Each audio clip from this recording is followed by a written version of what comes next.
Hey, I'm Scott and I'm an American in Bangkok. Today, on Letters to Thailand, I'm going to go over a letter from a guy who wants to talk a little bit about the cost of living and expat attitudes.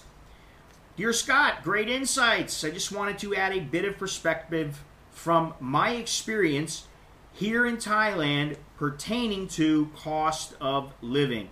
Using Bangkok is like comparing living in a Wisconsin city as opposed to living in New York City or LA. I am in northwestern Thailand in a medium-sized city. I pay 5,000 baht for a new Western Standard apartment.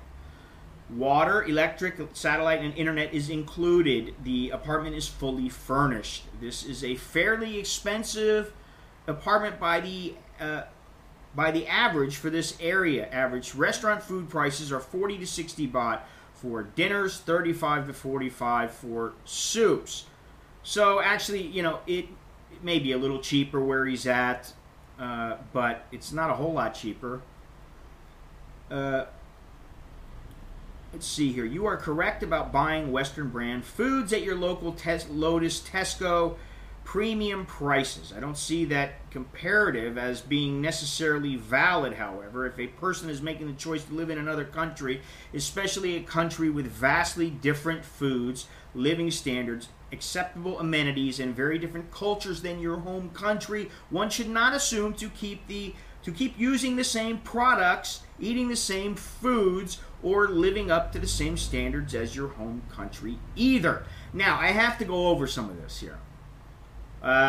First of all, I live in a house and it's $7 grand for 2 bedrooms, and there's a little outdoor area. I lived in a place before, it was a 3-bedroom with a larger outdoor area than the place we have now, this townhouse that we have now, and it was 6,000 when we started. It went up after a few years to 7,000, and this is for a house. You can find apartments in Bangkok for 5,000 baht, and some of them are quite nice. I have a buddy who lives on Ratchada. He lives in a place at 7,000 baht. So in the smaller cities, it is a little bit cheaper for the most part. I had a place in Udon Thani many years ago. It was 3,500, and with the cable and everything else, it was about 4,000 baht. So yes, you can get a cheaper place, but I think that in the end you end up paying more because you are in a more isolated area. Now, he says that I'm correct about buying Western brand foods at your local Lotus Tesco premium prices. Now, here's the thing. I don't shop at Lotus Tesco. I may have used an example of Tesco, but almost never do I shop at Lotus, period. And when I do go grocery shopping, I use either Foodland or Freshmart. Now, to say that those are premium prices, I don't necessarily think that that's correct. Anytime you go to a grocery store anywhere in the world, the prices are going to be a little higher. Now, the thing is that if you say, first of all, you got to remember something. He's talking about how he doesn't think everything compares and this and that. Well, the name of my channel is An American in Bangkok. It's not an American in Chiang Mai. It's not an American in Korat or somewhere like that. It's an American in Bangkok. And generally, I am speaking about Bangkok because it gives you a good place to start with your prices. However, he is correct in that, obviously, Bangkok compared to, say, Korat, there are going to be differences just like New York or some little podunk city in the U.S. Also, I really disagree with this last statement. If a person is making the choice to live in another country, especially a country with vastly different foods, living standards, acceptable amenities, and very different cultures than your home country, one should not assume to keep using the same products, eating the same foods, or living up to the same standards as your home country either. Now, I'm sorry, but I disagree with this, and I will tell you why, and it's very simple. If people come to Thailand to live here, they're not coming because they say, most people are not coming, I want to live just like a Thai. No, they're coming because they go, wow, it's a good value for the money. That's the difference. And while I love eating Thai food, I don't want to eat it all the time. Just like in the United States, I don't want to eat American food all the time. I want to have the choice available to me to eat different foods. And if you are on a very low, strict budget because you choose to be or because you have to be, whatever the reason is, if you say, I'm only going to live off of this much, you are not going to have as many options as those who have the money. I mean, it's very simple. And what I see is a lot of people get pissed off about it. I always get thumbs down from people when I'm talking about a budget that is, in my opinion, chump change, and it's a bullshit budget. That's the way I look at it. $500? Give me a break, man. I mean, if you were living in the United States and you said, I live off of $1,000 a month, okay, granted, it's different if maybe you've bought your house and you have absolutely no bills and you live on a little I don't know, a little houseboat or something, and you don't ever go anywhere, and basically everything is taken care of. But whatever, you're able to live off $1,000 a month. Okay, but how many people can do that? Well, if you're living in Thailand, I mean, let me put it to you this way. If you get an orange juice in Thailand, the cheapest box, and I think it's maybe about a liter of orange juice, is something like $2, not quite $2. That's for one box that's about a liter. Sometimes you get the 2 liters for, what is it, 100 baht, 120 baht, or something like that. Peanut butter is like $6. Butter is like $5 in some places. So if you are the kind of person who does not always want to go to the market, which like a fresh market or something like that, or you don't want to always go pick your own onions, then you're going to pay more. It's very simple. And you know, sometimes when we're in Surat, we have fruit and vegetables right on our land. And sometimes we go out and we pick a basket of stuff. We spend an hour or two. We make it a little family thing. The kids go out and they pick peppers, and we pick this and pick that, and we get little cucumbers and stuff like that, and we have some food that was grown right on our land. But when we're in Bangkok, we're not going around looking for places to pick berries or to pick cucumbers. We go to the grocery or we go to a fresh market. It's very simple. And that stuff costs money. You gotta pay. Jesus. And you know, the thing is that you gotta think about it another way. If you buy a gallon, what is it? I don't know, I think it's a gallon or 2 liters or something like that. It's 189 baht for milk.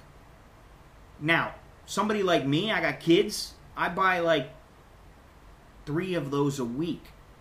Okay? That's about 550 baht a week. 2,200 baht just for milk. Now, granted, I have kids, and I don't really drink milk, and not everybody else is going to drink milk either. There's a lot of people that don't drink it. But my point is, there is a product that you use, and if you buy this every week or every 2 weeks, it's going to add up. But I have the option to do that because I have enough to be able to buy that. Okay? Some people don't. Well, now they're not going to have that milk. It's very simple. They're not going to be able to buy that, whatever the product is. They have to do without. So it is a matter of sacrifice, and some people are willing to sacrifice, and they're just fine with it. And other people, they're doing it because they don't have any other choice. If you're getting Social Security and you're only getting $450 a month, and maybe you got $100,000 to your name, and you're 75 years old, it's probably not as much of a big deal as it is if you're 22 and you have $1,000 in the bank and you're trying to live off of $500 for the rest of your life, $500 a month. So there is a difference, and there are times when I think that you just got to do what you got to do. But anyway, he goes on. When you talked about some of the Western products, it should be noted that the only reason stores even attempt to stock these items is for the foreign customers. Sorry, that's bullshit. I mean, you're going to tell me Sony only stocks stuff for foreigners? You're going to tell me that Hugo Boss only sell to foreigners in Thailand? Listen, the thing is that there is a perception that Thais are poor. There is a lower class and an upper class, and the middle class is fairly small here, but there are a lot of very wealthy Thai people here. So to say that some of the stores only stock for foreigners, yeah, maybe in the tourist areas, but that's about it. Just as in America, I would expect the Mexican immigrants, for example, to accept and integrate with the American societal modus operandi and way of life, so should an expat in Thailand be expected to fit into the new society and culture they have chosen. Now, I don't disagree with that. However, I think in America, America has conformed to Spanish society.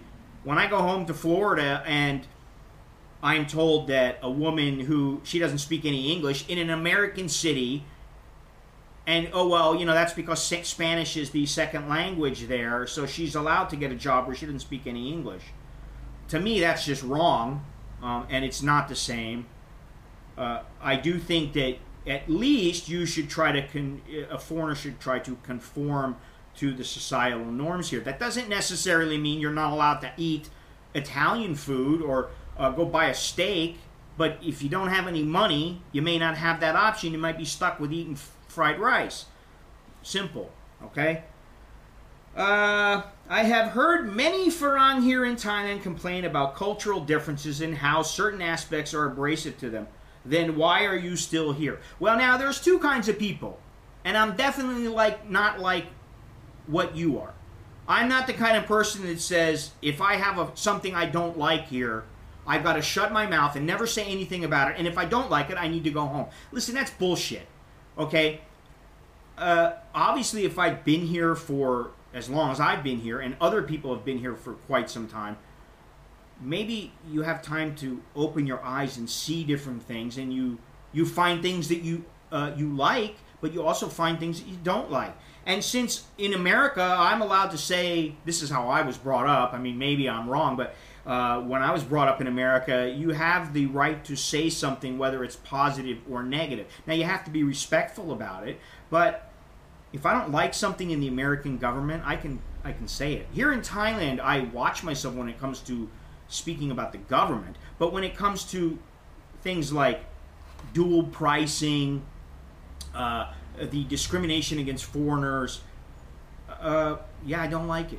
And you know what? I can talk about it all I want, and if you don't like it, then I don't know what to tell you. Too bad. I'm going to say whatever I want to say, and there are a lot of other people that feel they can say whatever they want to say, and just because you live here doesn't mean you are not allowed to criticize or to complain. And that's the thing. And one thing that I think Thai people have a problem with is admitting that they are wrong, whether it's because of losing face or because they don't like to admit that maybe their country is more fucked up than they want to admit, or whatever. However it may play out, however you want to look at it, bottom line is, just because I think something may or may not be the way I like it, or may not be something I like or agree with, doesn't mean I got to get on the next plane to go. And when I hear that kind of stuff, I just think that's a bunch of bullshit. So that's the way I feel. Now you know. Then back on topic, one can live very inexpensively in Thailand, and parts of Thailand that are away from the financial centers and away from the tourist-based areas. It is really about why you want to move to Thailand as far as what places you are choosing to live.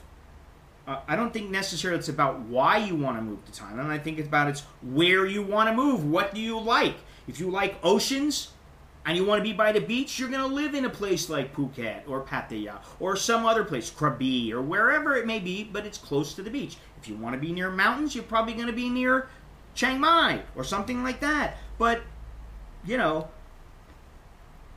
is what it is. It is really about what you want Bangkok is about as far from traditional Thai culture and lifestyle as you can get. So if that is what one seeks from their experiences here, that person should look to an area that can, in fact, provide that cultural experience and lifestyle. Let me tell you something. If you think Bangkok is as far from traditional culture and lifestyle as a person can get, I would say you don't know shit about Thailand, because in Bangkok alone, there are many, many areas and many things and many experiences that are as traditional as you can get. I mean, you know, go to Chinatown, go to Hua Lamphong, go to Chatuchak Market. There are, I could go on and on and on. There's just a huge number. Go to Klong Tui. There's a huge number of places that are just as traditional as every other part of the country.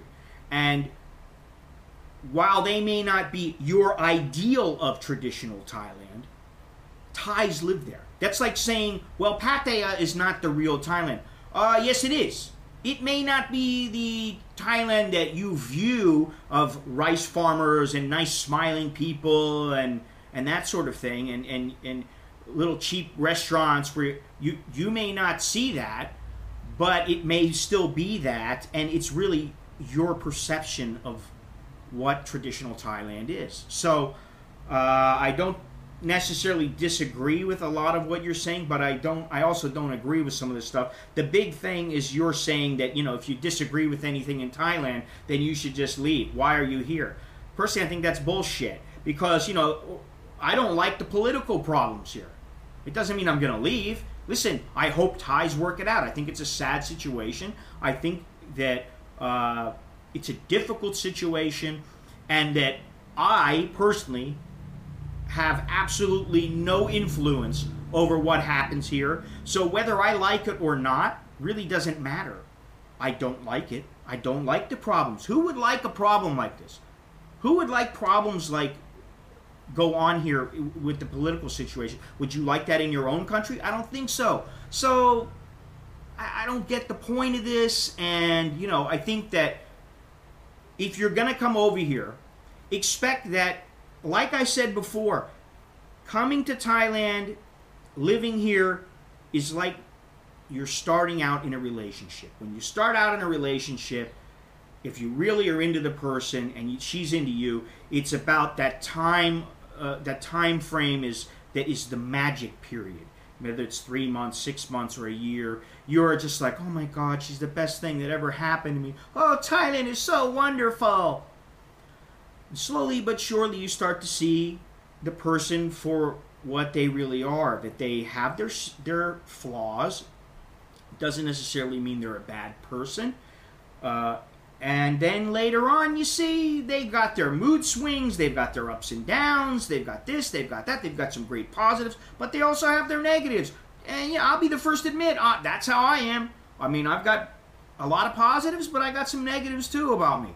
So I think the country is just like that, and I think people have a relationship with the country just like they have a relationship with it could be a member of the opposite sex or just people in general. Relationship's a relationship, okay? And with this country, I think the relationship takes a lot of patience, and it takes time to get to know it. The country is like an onion. The culture is like an onion. You just peel it and peel it and peel it. You think you start to know things, and you learn a little bit more and a little bit more and a little bit more, and that onion, it just seems like the layers are never ending. So anyway, that's all I got for now. I'm Scott. I'm an American in Bangkok. Until next time, chok di la, cher kan mai.